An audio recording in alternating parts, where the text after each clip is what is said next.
Hello and welcome to the podcast. This is Ron's Amazing Stories.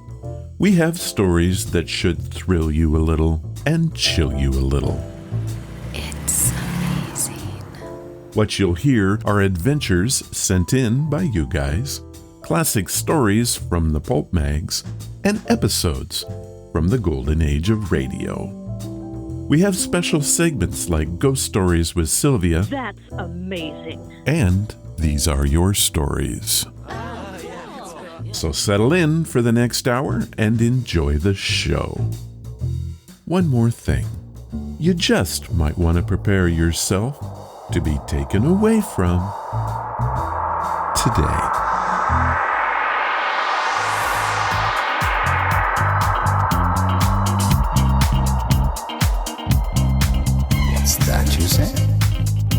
Hello, and welcome to the podcast.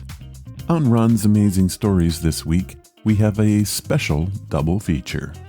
You're going to hear not one, but two episodes from the OTR series, CBS Radio Workshop. The series aired from 1956 until 1957, of course on CBS. The original idea for the show came from Irving Reese back in the 30s. What he wanted was an experimental workshop where actors, writers, and technicians could produce scripts that the sponsors might be afraid to try.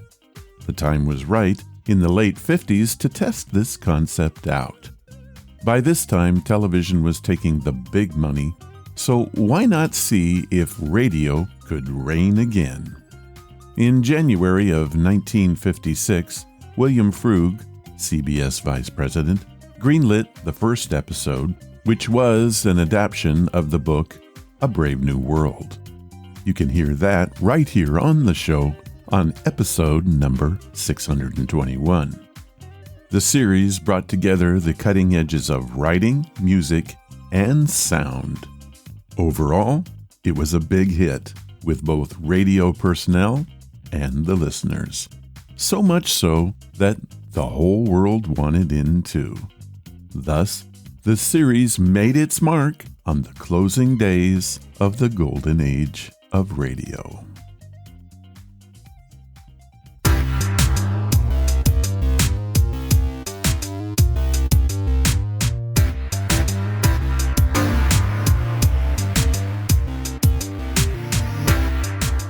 The first story that I'm going to play is quite imaginative.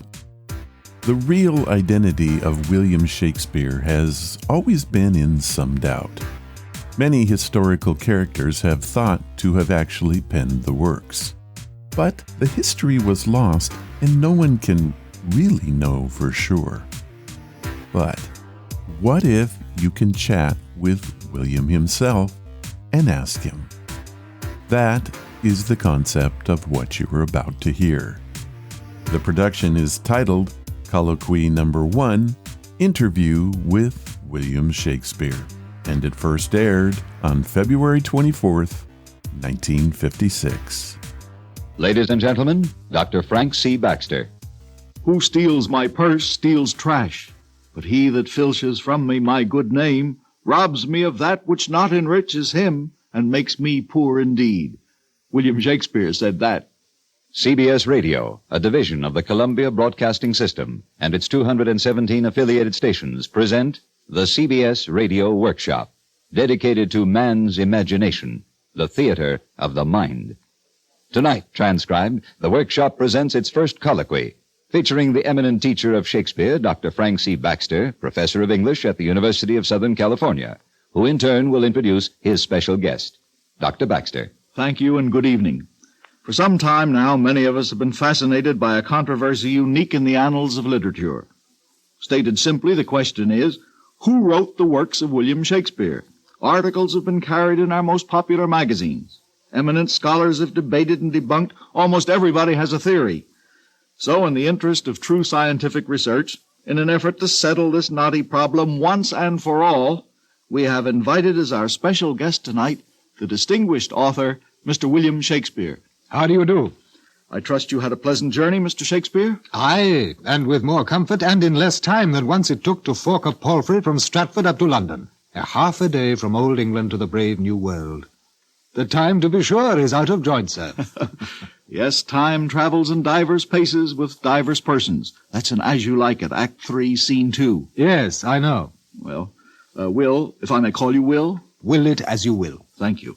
Will, there have from time to time been questions raised as to whether you actually wrote the plays and poems which bear your name. No, 'tis a tale told by an idiot, full of sound and fury, signifying nothing. Well, be that as it may, that's why we've asked you to be with us tonight, to shed some light on this clouded controversy. I shall be glad to help, though in truth the matter galls me. As indeed it well might. Believe me, it is no flattering unction to my soul. Have you the slightest notion how many candidates have been nominated to fill my buskins? Well, there's Sir Francis Bacon, of course, and Edward Dyer, and the Earl of Oxford. And 3 more earls, Southampton, Rutland, and Derby. Then there's Sir Walter Raleigh. There was even a woman, I believe. Oh, spare the mark, the delicate Countess of Pembroke. And don't forget my contemporary scriveners, Dekker, Heywood, Webster, Peel, Nash. How do you account for such confusion of claims, Will? There were no such things as copyrights in my day. A writer was commissioned by a company of players to write a play. He did so, he was paid for it, and that was the end of it. Well, how much was he paid? Well, that would depend. 6, 7, 8 pounds. 10 pounds was most generous, about $500 in your money. Oh, $500 seems very little for all the rights to a play. It was, and therefore a writer had to do other things to eke out a living. I myself was an actor, as well as a shareholder in the company. Your company was called the King's Men, wasn't it? Yes. You see, it was absolutely necessary in those days for an acting company to be patronized by a nobleman or a member of royalty. Why was that? Well, if he were not so sponsored, the law demanded that the lobe of his right ear be pierced by a red-hot iron of the circumference of an inch. Well, apparently it wasn't exactly respectable to be an actor in your time. Is it in yours? Well, even today we find it better to have a sponsor. Exactly. As members of the King's Company, we enjoyed many privileges not granted to less eminent groups. But with these privileges went the obligation to maintain our eminence, to please not only the court, but the crowd. In other words, we had to produce hits, and almost every day a different play. I see. You didn't then know the luxury of long runs. Oh, indeed not. Our public was as fickle as it was avid. Therefore our theatre was voracious, a gluttonous maw into which we crammed play after play. Somewhat like our movies today, or our radio, television. Well, somewhat. Certainly the audiences gave not a fig for high passion. They clamored for clowns and loved the lewd and bawdy line. Do you think Richard or Henry V or the Merchant of Venice were enough to fill the bellies and pay the lodgings of my company? Indeed not, sir. We knew the sheriff as well as many a theatrical company that came after us. Else why do you think that I wrote those banal vulgarities? Banal vulgarities? The plays? Which do you mean, for instance? Why, Much Ado About Nothing, which indeed is all it was. And As You Like It, which is to say, not as I liked it. But, Will, these are still among the most often performed of all your works. Need I argue further proof? No, but they still play your other works, too. Will, this week, for instance, Romeo and Juliet, Kiss Me, Kate, are being revived in New York. Kiss Me, Kate? 'Tis no play of mine. Oh, yes, it is. You called it The Taming of the Shrew. Then why was its title changed? Oh, they fixed it up and set it to music. Oh, perfidy. It makes money, Will. Oh. Was theater attendance good in your day? Not bad, when you consider that 2 out of 15 Londoners attended the theatre every week. And there were no less than 100 poets and playwrights writing words that you still read today. That's remarkable. But, Will, were you really one of those 100 playwrights and poets? Why, of course I was. My 2 long poems, Venus and Adonis, and The Rape of Lucrece, attest to it. To say nothing of the 154 sonnets. I was indeed, sir, a poet. A poet. But the plays. Your name is known today chiefly for the plays. The plays. Oh, poor foundlings, conceived in need and born in the desperate rush to feed the insatiable appetite of the sweating mob. Manuscript dashed up by candlelight, its parts extracted by a scribe, and the only copies serving the prompters as long as the play pleased the crowd. What happened to the manuscript after that? Who knows? Perhaps it remained in the theatre, or found its way to an actor's trunk. marked and smudged with the arrogant changes of a dozen performances. Perhaps it was sold for waste to a butcher or a fishmonger to wrap up a slice of veal or an evening kipper. The playwright neither knew nor cared. He was, if that strumpet fortune smiled upon him again, working on his next play. But this seems incredible. These great plays. Oh, good Dr. Baxter. Have you a copy of all the scripts that you have ever broadcast? Or even yet a copy of every lecture you have made? Well, I see what you mean. Who knows how many plays were reduced to black and ash the afternoon the Globe Theatre went up in flames. Not I, for one. As I remember, it was during a performance of your Henry VIII that the Globe caught fire. Aye. Some varlet boy, tending the cannon that heralded the entrance of the king, let flame and powder o'erreach themselves, and ere night fell, the Globe, my theatre, was a stinking mass of smoking ashes. A dozen years of my life were in the Globe. Across its boards first trod Hamlet, Othello, Lear, Macbeth. It was the birthplace of Julius Caesar and Cleopatra's cradle. The day 'twas consumed in fire, the theatre having quit me, I quit the theatre. I never wrote another play, sir. Another? Did you ever write one? Will of Stratford. I beg your pardon, sir. Who are you? 'Tis Kit Marlowe, most recent of the thieves who seek to steal my name. Christopher Marlowe? The Marlowe who wrote Tamburlaine and Dr. Faustus and the Jew of Malta? Aye, sir. Marlowe of the mighty line. I've been listening to this drivel on the wireless in yon tavern till my gut could stand no more. This impostor, this clown must be answered, and I'm here to demand equal time to that which you've granted the poet-ape of Stratford. Equal time, mark you. I believe that is the custom with your modern theatre of electronic witchcraft. Indeed, sir, it is. Come in. Welcome. Our time is your time, or at least part of it. You understand, good sir, I can no longer stand silent whilst this unlettered bumpkin, this supporting player, palms himself off as the brightest jewel to grace the crown of England's Renaissance. Then it was you, Christopher Marlowe, who wrote the plays of William Shakespeare. Who else? I thought you were murdered in a tavern brawl in the very year that Will Shakespeare published his Venus and Adonis, the year of Richard III and the Comedy of Errors. Good professor, not you, too. Murdered, I?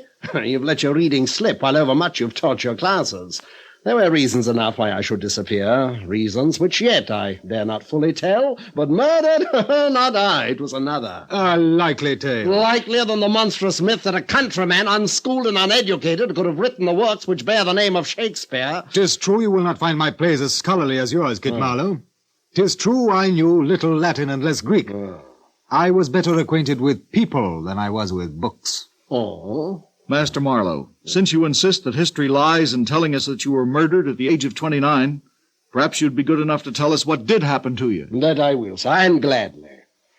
My friend, Sir Thomas Walsingham... Oh, that one. Arranged the deception. Having had some unknown and worthless varlet murdered, he gave forth the word 'twas I who died. Then all secured, I made my way to France, and thence south to Italy, where I learned the manners and the customs of those distant lands, where, incidentally, I gathered background material for Romeo and Juliet. Oh, what a lying rogue and peasant slave is he. I wrote that, yes, and other comedies and tragedies which I produced under the name of an obscure actor called William Shakespeare. But why use my name? Well, mine I could not use, being still suspect and with a price upon my head. Wanted, I believe, is the current phrase. So why not your name, since you were nothing, nobody, zero? Then why did you not attribute your own Tamburlaine the Great to me? Well, really? Now that it has flopped so dismally on Broadway. The Saturday Review called it a piece of classic theater. I have the notices, yeah. Yes, they look excellent. Master Marlowe, yours is the latest name to enter the list of claimants for the works that we know as Shakespeare's. Perhaps you'd like to take this opportunity to substantiate that claim. Indeed I would, sir. That is, in fact, why I'm here. Therefore, hark ye. In Edward II, under my own name, I wrote, "Weep not for Mortimer that scorns the world, and as a traveller goes to discover countries yet unknown." And then I wrote Hamlet, using the name of Shakespeare, in which you'll find these words, "The undiscovered country from whose bourne no traveller returns." You notice the similarity? Not exactly. Discover, undiscover. Very like. Nevertheless, Master Marlowe's claim is seriously presented, the result of years of somebody's thought. That indeed it is, sir, but to pursue the point. Note again in Edward II the line, "How now, why droops the Earl?" And as Shakespeare in Henry IV, Part 2, "Why droops me lord like overripened corn?" At least you would learn to make a simile when next you stole from yourself. Once more in Edward II I say, "I arrest you of high treason." And using Shakespeare's name in Henry VIII, I wrote, "I arrest thee of high treason." If you must arrest a man of high treason, is there a simpler way of saying it?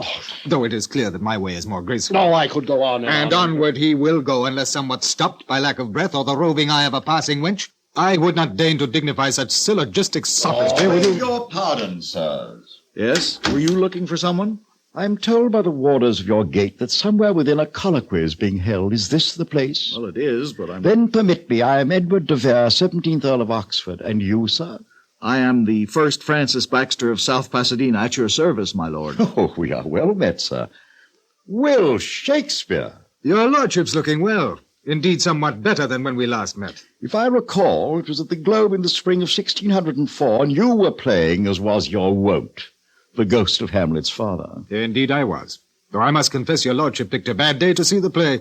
I was way off that afternoon. Oh, tut-tut, goodbye, man. You played it well as I intended it should be played when I wrote it. You wrote it! I don't believe that I've had the honor. Oh, pardon me, your lordship. May I present Christopher Marlowe?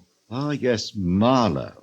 Informer, spy, pederast, and sometimes scrivener. Have it, the ruling aristo, sycophant, spineless ornament of a decadent. It is easy to see why Marlowe's mighty line was ended so early and so violently. I demand this ignorant valley be removed. Ignorant! I grace the halls of Cambridge more brilliantly than ever you, the university which bears your name. My name, sir, school is ties, the current phrase, is it Yes, not? approximately. Let's call it school spirit. Sir, Master Marlowe has as much right here as you. These days, we make much of a man's right to speak his mind without fear or reprisal. Of what use, then, the stock, the rack, and the pillory? None any longer. Ours is an enlightened age. And so was ours, but we had ways to curb the vagrant tongues of churls. We found out that if we let them wag their vagrant tongues long enough, they end by hanging themselves. It is passing strange, what?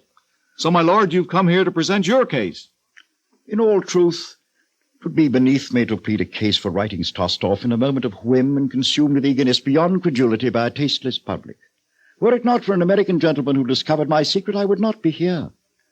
But since he has gone to such lengths to prove the truth I know so well, I feel it only fair to him to present here the arguments he has advanced in my favor, and thus set injustice right, and prevent either a brawling tippler or an Avonian peasant from claiming what is my due. Your due. An American gentleman, you say? Oh, yes, yes. It was he who more than 30 years ago revealed in a book called Shakespeare Identified that 'twas I, Edward de Vere, 17th Earl of Oxford, who was indeed the author of the works which for nearly 400 years have been attributed to this strolling player, yclept Shakespeare. And how was this American gentleman yclept? Looney was his name, J. Thomas Looney. Did you say loony? I did, sirrah. Looney, Looney. That's what I thought you said. And how did Mr. Looney arrive at his conclusions? Oh, by deduction. He decided that Shakespeare's works could only have been written by a mature man of recognized genius, an unconventional man not adequately appreciated, a lyric poet of recognized talent, a man of superior classical education, and, finally, an aristocrat, a gentleman. Whose image fits within this frame? Whose? But mine. But surely, sir. Surely there were others in London at the time who could meet these specifications? Perhaps. But remember Mr. Looney's insistence that his man be a lyric poet of recognized talent. And you were such a one? Oh, good master. And you call yourself professor of English literature? Wist ye not this jewel? If women be fair and yet be fond, or that their love were firm and fickle, still I would not marvel that they make men bond. By service long to purchase their goodwill, but when I see how frail those creatures are, I muse that men forget themselves so far. What say ye to that, sir? Very pretty indeed. For my own part, it was Greek to me. The subject's women? Aye, there's a topic to task a poet's muse, a worthy topic, a ballad for passion, a right and proper challenge for Marlowe's mighty line. Hark! Here's a woman for you, lads. Was this the face that launched 1,000 ships and burnt the topless towers of Ilium? Sweet Helen, make me immortal with a kiss. Her lips suck forth my soul. See where it flies. Come, Helen, come give me my soul again. Here will I dwell, for heaven be in these lips, and all is dross that is not Helena, and none but thou shall be my paramour. Dross, indeed. You quote yourself very well, Master Marlowe. No, it offends me to the soul to hear a robustious, periwig-pated fellow tear a passion to tatters, to very rags. With presumption you may lay claim to my work, but in all assurance I would never put my name on yours. Well said, Master Will. You speak of love. Oxford with cynical doubt, Marlowe with froward lechery. Bear with me, gentles. Let me not to the marriage of true minds admit impediments. Love is not love which alters when it alteration finds, or bends with the remover to remove. Oh no, it is an ever-fixed mark that looks on tempests and is never shaken. It is the star to every wandering bark, whose worth's unknown although his height be taken. Love's not time's fool, though rosy lips and cheeks within his bending sickle's compass come. Love alters not with his brief hours and weeks, but bears it out even to the edge of doom. If this be error and upon me proved, I never writ, nor no man ever loved. Ah, it is one of my favorites, and has been since the day I wrote it. Good Dr. Baxter, let us be done and finished. I care not what others such as these may say. I know who wrote the works of Shakespeare. And who might that be? Sir Francis Bacon? A lawyer, the most unkindest cut of all. No matter what he might have been, the Viscount St. Albans was not a poet.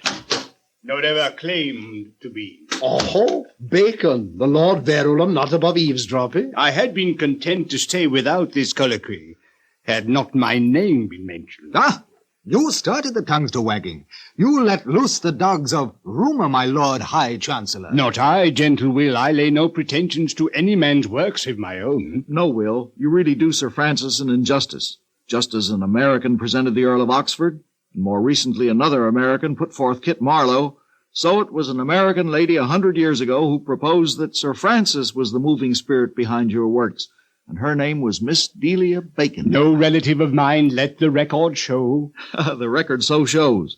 Don't you remember, Will, how she used to spend nightly vigils on your tomb? 100 years ago. Ah, yes. Slow memory knits the ravelled sleeve of time. A most disturbing woman. More ghost than I. Yes, after she published her book, The Philosophy of Shakespeare's Plays Unfolded, she requested permission of the mayor of Stratford to open your tomb. Is there no peace? Everybody wants to open a tomb. But the mayor refused, and perhaps because of it, shortly afterward, she became quite mad, died in a lunatic asylum. Where all who doubt me belong in truth, sir. Oh, now wait, just a minute, Will. A man named George Townsend, a staunch supporter of yours, who wrote an answer to Miss Bacon's book, also became mad and committed suicide. And you asked me, who's loony? The Baconians have flourished ever since. They claim to have found cryptograms in the Shakespeare text which prove your authorship, Sir Francis. Indeed, well. They form societies and publish papers. They're quite sincere, almost fanatical about you. Some claim that you live to be 107. And there are extremists who insist that you still live today in some pleasant English country house, writing immortal works which someday will be revealed to us.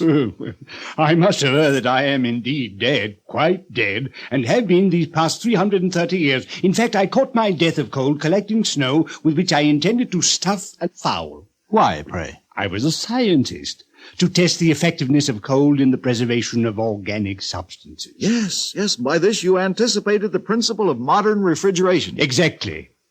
I am well content to have left behind me my essays and my philosophic writings, to know that my major work, the Novum Organum, released the world from the tyranny of Aristotelian philosophy and paved the way for modern science.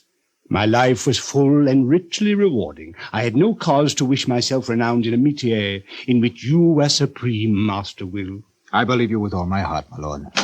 All say, an end to petty quarrels and fruitless bickering. Who writes the play, 'tis small import. Who plays it brings to life the art. Aye, the play's the thing, but a poor thing indeed without the actor. You, Burbage. Burbage? You're Richard Burbage, the first great Shakespearean actor? Marry that I am, sir, Richard Burbage, star of the Globe Theatre, but more, much more than Burbage. I was Othello, the dusky Moor, destroyed by the jealous perfidy of Iago. I was Macbeth, the murderer. I was the tortured and tottering Lear, the misunderstood and victimized Shylock. I was the paragon of the pit and the god of the galleries. It was for me that Will Shakespeare wrote his plays. And 'twere not for me, none of you would be met tonight in this futile discourse. For it was I who gave the name of Shakespeare its first bright luster. Say now, Will, are not the Prince of Denmark's moods but scrawls on paper without the voice of Richard Burbage, for whom they were created? Far rather would I agree with thee, friend Burbage, than list the vain and maundering arguments of these literary opportunists. Therefore, once more, good friend, speak the speech, I pray you, as I did write it for you.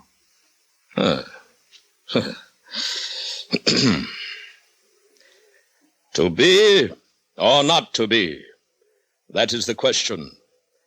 Whether 'tis nobler in the mind to suffer the slings and arrows of outrageous fortune, or to take arms against a sea of troubles, and by opposing end them.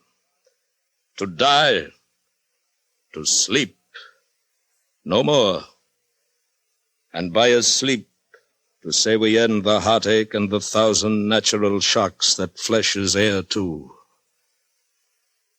'Tis a consummation devoutly to be wished. To die,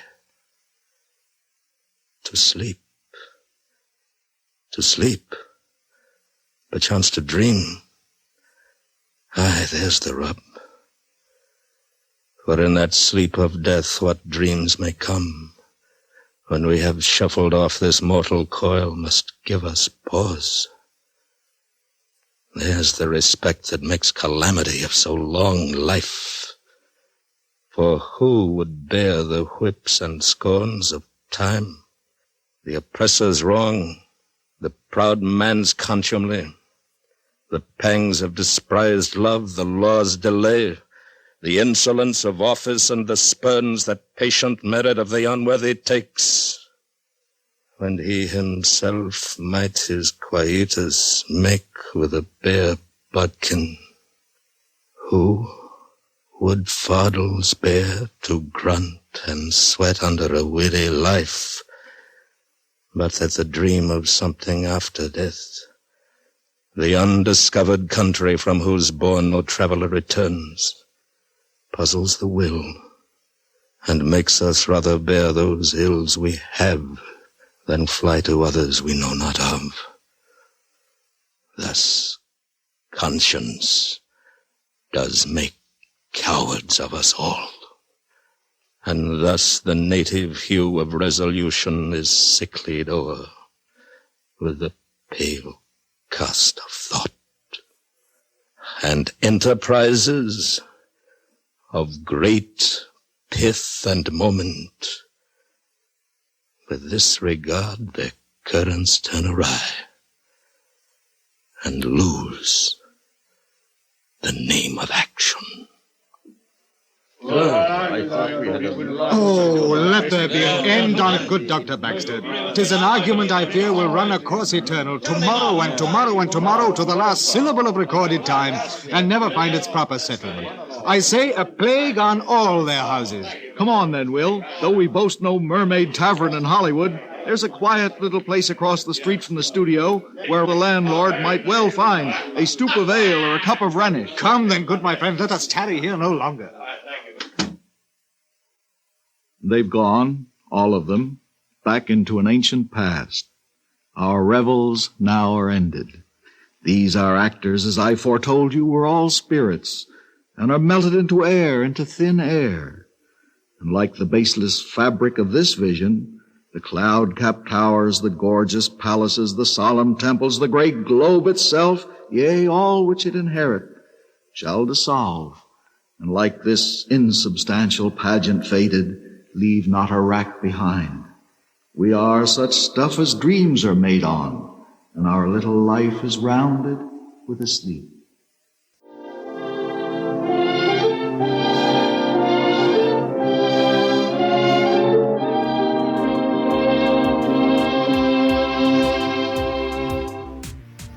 I found that to be an utterly fascinating episode. So very well done, and the acting the characters did was spot on. Shakespeare's authorship was first questioned in the middle of the 19th century, when adulation of Shakespeare as the greatest writer all time had become widespread. His biography, particularly his humble origins and obscure life, seemed incompatible with his poetic eminence and his reputation for genius. This aroused suspicion that Shakespeare might not have written the works attributed to him. This controversy has since spawned a vast body of literature. Just check the internet, and more than 80 authorship candidates have been proposed. How about that? Now, before we get to the next workshop, here's a brief message from our sponsor, Audible.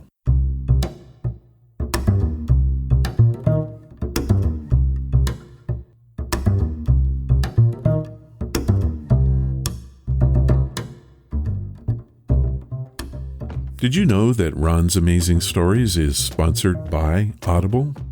Audible is home to over 180,000 audiobooks, any of which can be yours. All you have to do is sign up for a 30-day free trial, and Audible will give you a free book and access to their original content. To download your free audiobook, go to audibletrial.com/Ron's Amazing Stories. Thank you, Audible.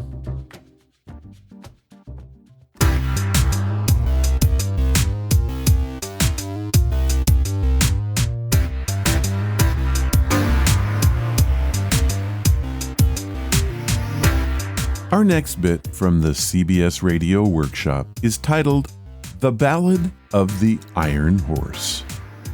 This is different. It is an historical account of the beginning of the railroad here in the United States, but with a twist. It is presented from the viewpoint of one of the trains that made the rounds, and is told in limericks. Sounds silly, right?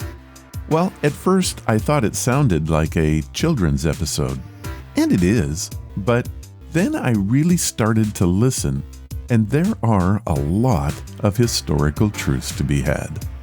So my advice, don't give up on this one.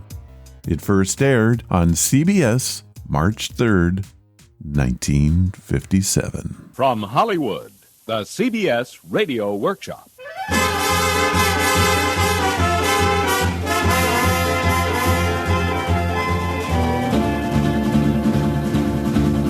Oh, he puffed and he panted, this old iron horse, black and smoking cinders a-marking his course.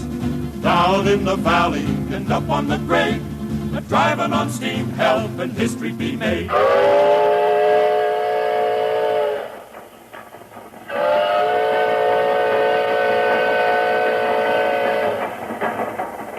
CBS Radio presents the CBS Radio Workshop, dedicated to man's imagination, the theater of the mind. From Hollywood, the Workshop brings you William N. Robeson's production of an original folk tale, The Ballad of the Iron Horse. He was a locomotive, a 440, 8 wheels and a diamond stack and a whistle to blow. When he was young, there was no mightier thing. West of the Mississippi, he was the rail king. He wasn't streamlined, didn't have much looks, but he wrote his page in the history books.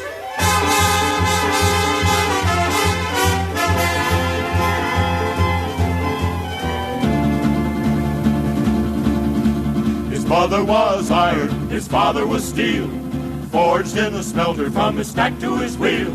Rocked the rails in 1862. time of the strife, our grandpappies knew. The North General Grant, the South General Lee, depended on the engines to win each victory. Armies and equipment, the war's heavy loads, were all being carried on the new railroads. He puffed and he panted, his old iron horse, black and smoking cinders a-marking his course. Down in the valley and up on the grade, and driving on steam helping history be made.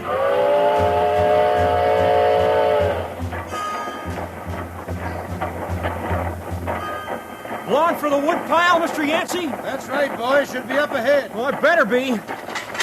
This here engine eats up wood like it's striped candy. Well, chunk in what's left. We can't let the steam drop while we're taking on a new load. Yeah, I know. You know a lot for somebody young as you. How long you been aching to be a fireman? Never did ache to be. Oh? No, sir. I aim to be an engineer. Engineer? Hey. Oh, you think that's funny?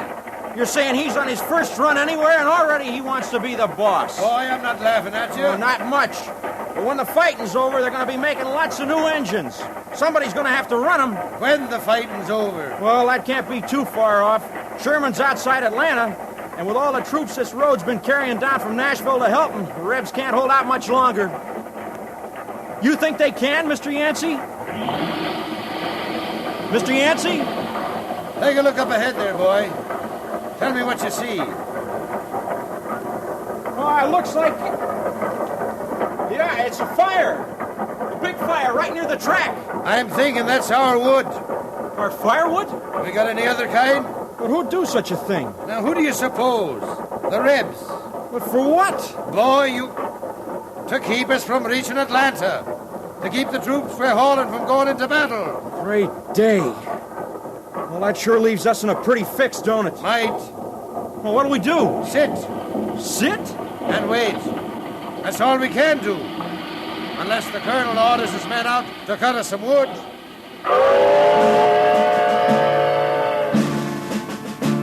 When Yancey told the colonel did scream, raved about an engine that burnt wood to make steam. Coal, Mr. Yancey. You've heard me say, convert to coal without a delay. And I've said yes, I've certainly agreed. Coal burns slower, give you more speed. But what'll we do now we're fresh out of wood? Get the boys out. Exercise will do 'em good. Troops began to holler, the troops did right, having to chop wood far into the night.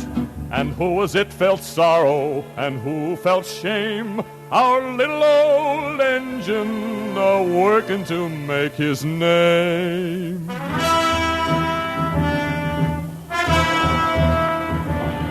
Yes, sir, emotion is sometimes to be found in steel.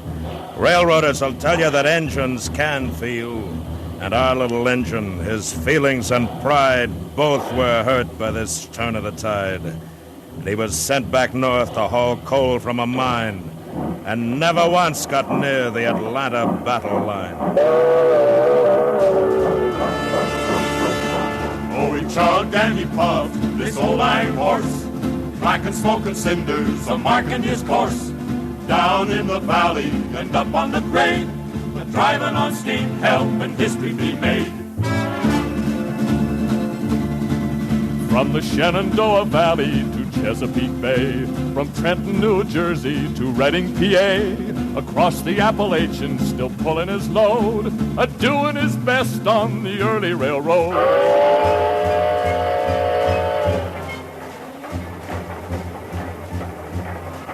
The end of the war saw folks moving west, and our little engine rolled on with the rest. Across the Missouri, then out on the plains, through pasture and fields planted with grains. Farmers lost land to his right of way, and engines swore vengeance to their dying day.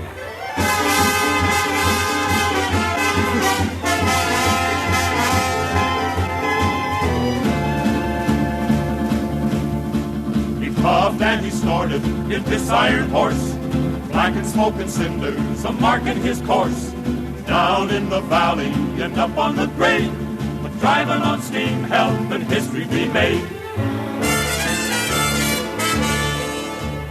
started in to work on the old UP.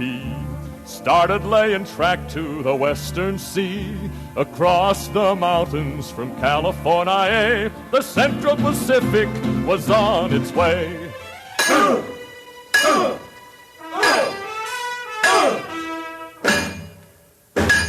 The workers that helped him were a motley crew, wielding sledges and hammers and steam drivers too.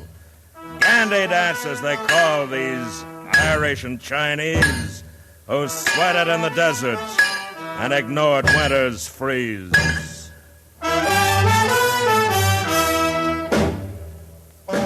They gathered at the railhead with a week's work done. Places like Omaha, where they'd have their fun. They drank two-fisted gin and red-eye and fought with each other for a woman named Vi. They paid through the nose to dance with this dolly. And as always, the Irish grew most melancholy. No more.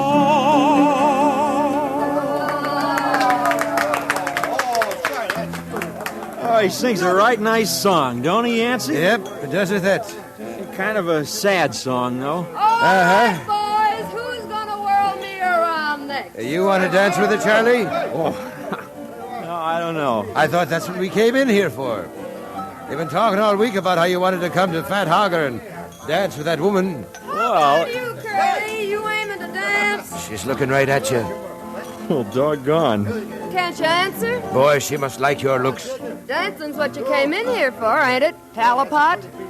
Well, now, how'd you know I was a fireman? Saw you tossing wood in the firebox the day I came in from St. Joe. About 3 months ago? That's right. You still on that run? No, ma'am. No, we're hauling track to the end of steel now. Well, then, you're in the real money. How much you gonna pay for that dance? Henry Grady over there gave me $5. Ma'am, I'll give you 8. Silver? Sure.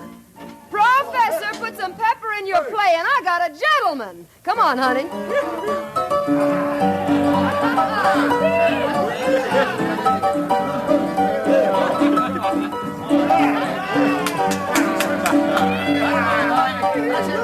All right, just a minute, little lady. What do you think you're doing? I'm dancing with this gentleman, Mr. Grady. Not when I already said I'd pay you more than anybody else here. Curly just gave me $8. Now get out of my way. Come on, Talipot. Don't you pay him no mind. Talipot, eh? I'm a fireman, mister. That's what the railroaders call us. Well, I'm a steel-driving man myself. Now you let loose of her before I bust your face open. Henry Grady, you get away now. Pardon me, ma'am. Stay with me, A fight was pretty common in the old rail towns. 'Twas an every hour thing to see a man go down. Drink and the devil done their best, but the rails kept a going, snaking on west. Oh, he puffed and he panted, his old iron horse, black and smoking cinders a-marking his course. Down in the valley and up on the grade, and driving on steam, helping history be made.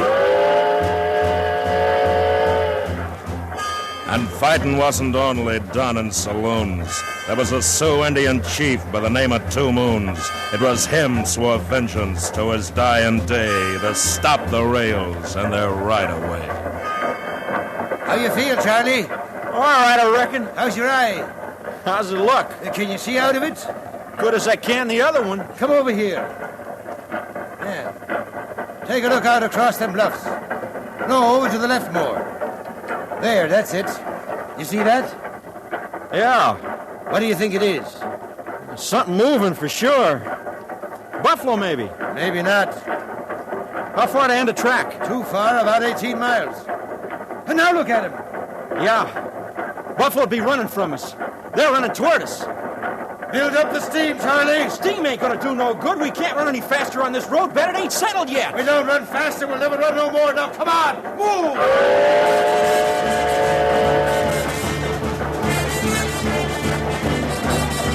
They let out the throttle with the engine moving fast.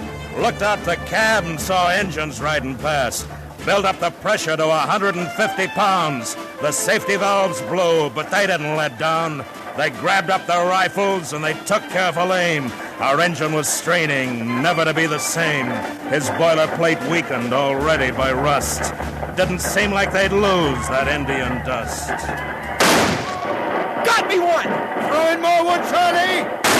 You want to bust the boilers, Mr. Yancey? Aim to outrun these engine ponies. You look at the pressure gauge? You see what it says? Can't help it. We don't get more speed, they'll be trying to board us. But if the boiler So goes... bargain with me. You do like I said, and keep down while you're doing it.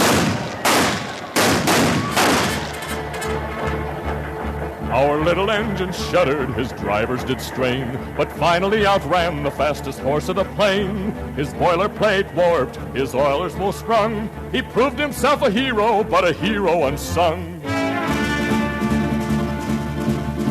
He puffed and he panted, this little iron horse, driving on steel to change history's course. To the end of steel, this was his last run. To the roundhouse he went, now repairs were begun.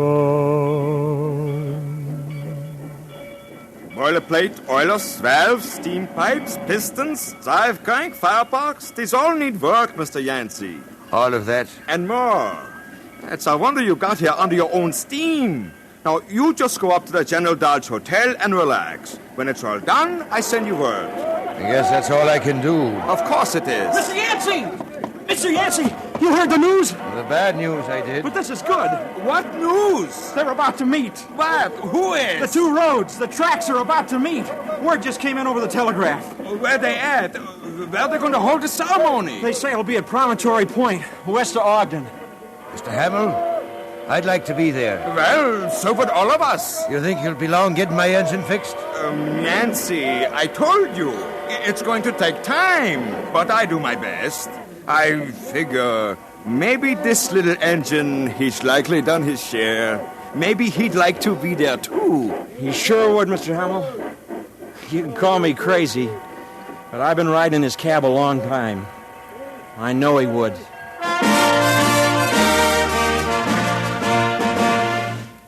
On the 10th of May, 1869, the meeting of the Central and UP line was marked by speeches and whiskey and glory, and the gold spike driven at Promontory. And left sitting in the roundhouse, far from this place, his boilers still out, not sound from the race, was the little engine who wanted to be honored and praised for his march toward the sea. But like many others, no mention was made of our little engine and the part he had played. So with this day over and another begun, his boiler returned. He chugged west toward the sun. Oh, he puffed and he panted, this old iron horse, black and smoke and cinders are marking his course. Down in the valley and up on the grade, driving on steam, helping history be made.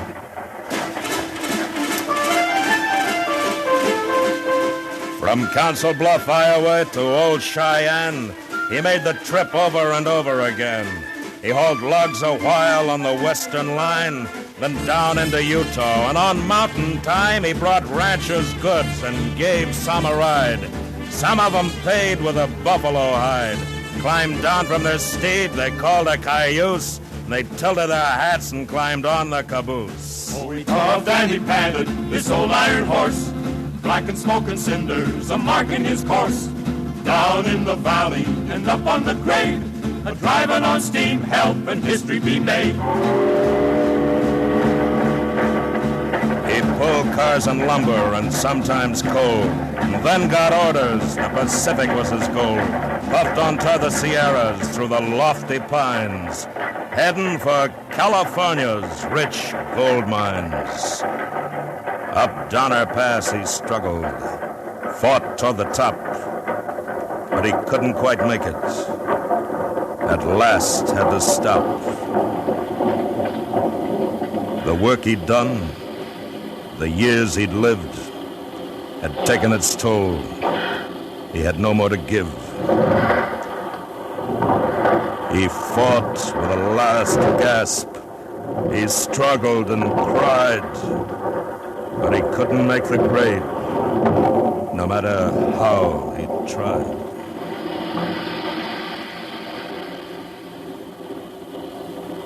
Well, what do we do now, Mr. Yancey? There's a siding halfway down the grade. I'll try backing onto it. Don't worry. This engine's finished, ain't it? I don't know. I don't want to think about it.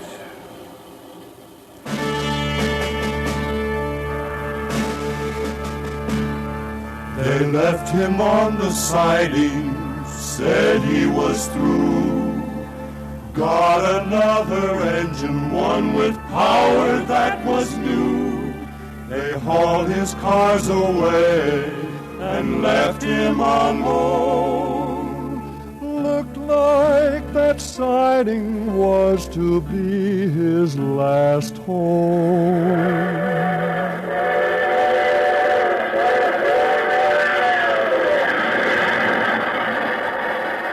He could hear other engines go charging on by, making the grade without having to try.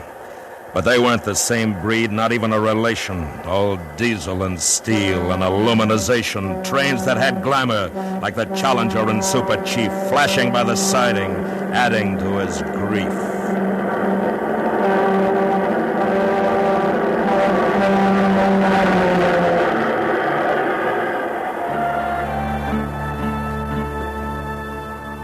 It gets cold up on Donner. Snow gets so deep. In the fall, he was packed in for a long winter's sleep. He stood there, right in sight of the main line. But no one noticed him for the longest time. His parts had most rusted. His pistons froze fast. He was an old has-been, a relic from the past. With all that snow on him. No. It's all right, Henry. I'll be able to tell. Well, by golly. By George, Henry, I didn't think it was possible. And it is what you've been looking for, Mr. Tyson? Exactly, just exactly. An old 8-wheel American Standard. But what's he doing here? I don't know, sir. I asked around, but if anybody ever did know, they've forgotten. Well, he'll need a complete overhaul. Yes, sir. Of course, the first thing is to get him down to the city. I'll take care of it, sir. Fine, Henry. You do that.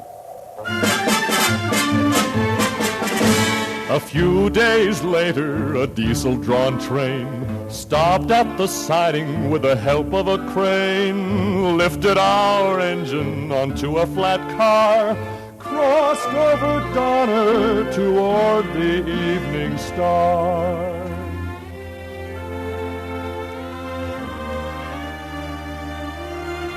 To the roundhouse in the city, our friend was taken, and all the while knowing that he wasn't forsaken. And when the work was completed, he stood there gleaming. He couldn't be sure that he hadn't been dreaming. And then off to a park with its grass so green, he was once more traveling under his very own steam. Hey, kiddies. Hey, boys and girls. Board the one, the only authentic diamond stack locomotive on the Pacific Coast for a scenic trip around the park. Travel like your grandpas did. Ride the train that carried the troops to the Civil War and fought off the Indians and won the West. Right this way, kiddies. Board!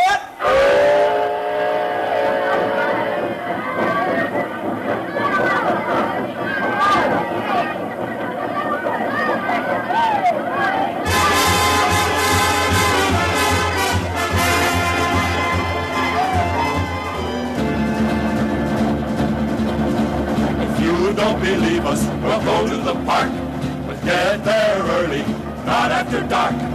It costs $25 for only a ride, but it's worth it to see that engine puffing with pride. and he panted, this old iron horse. Black and smoke and cinders, a marking his course. Down in the valley and up on the grade, driving on steam, help and history be made.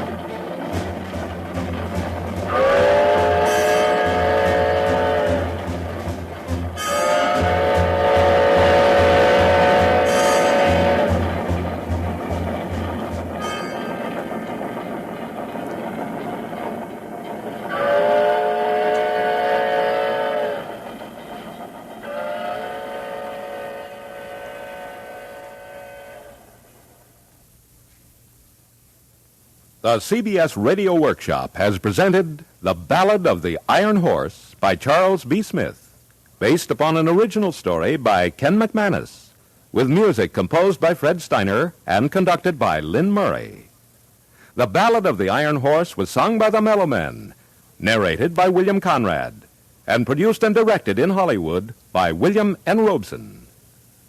Included in the cast were Joan Banks, Dick Crenna, Joe DeSantis, John Daner, Jack Moyles, and Dawes Butler. Sound patterns by Bill James and Tom Hanley. The sounds of the Iron Horse were recorded on the Oahu Railway in Travel Town, Griffith Park, Los Angeles, through the cooperation of William Fredrickson, Director of Recreation and Parks of the City of Los Angeles.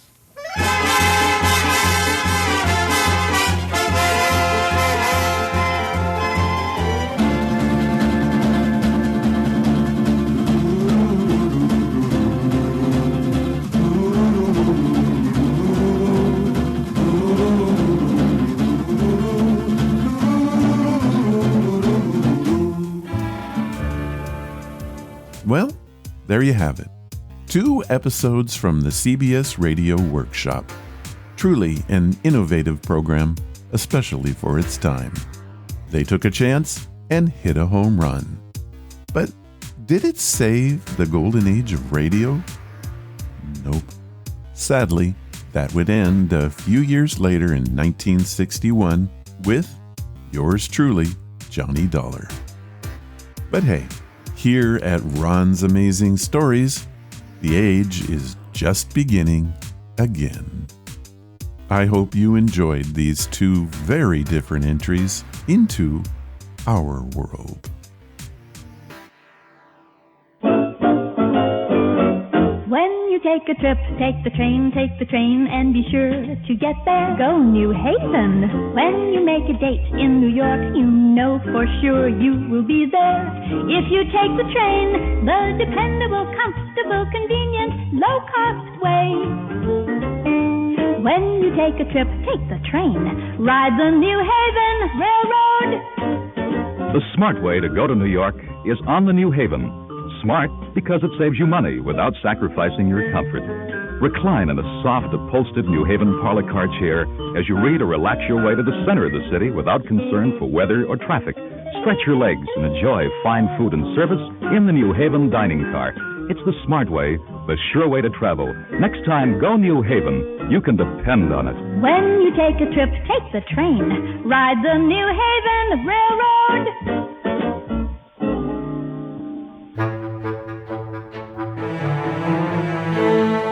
That was episode number 641. I hope you found this one not only different, but entertaining as well. Next week, we will return to our normal format with more of your stories. Thank you for listening. If you want to follow the podcast or the blog, head to ronsamazingstories.com. There you will find any of the links I mentioned and how to contact us. Do you want to help the show? The best thing you can do is to tell your friends all about it, and please leave reviews or feedback wherever you listen. Clicking that follow or like button helps us grow. Thank you for listening, and I hope you come again to find out what are Ron's Amazing Stories.